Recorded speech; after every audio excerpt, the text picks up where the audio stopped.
ये कैनवुड का फ्रिज है, 24,457 मॉडल नंबर।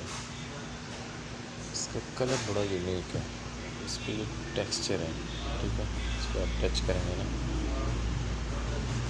ये चारकोल ग्रे या डार्क ग्रे इसको कह सकते हैं। कैनवुड कंपनी का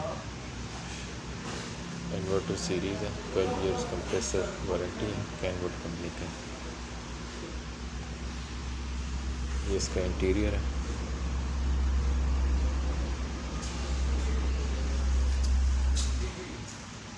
ये देखो, ये इसका अपर पोर्शन है और जो लोअर है ये 1 2 3 4 खाने हैं इसमें, ठीक है।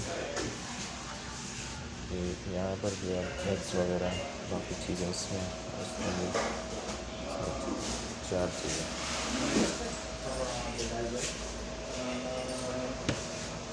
ठीक है। MG इलेक्ट्रॉनिक्स पर भी है।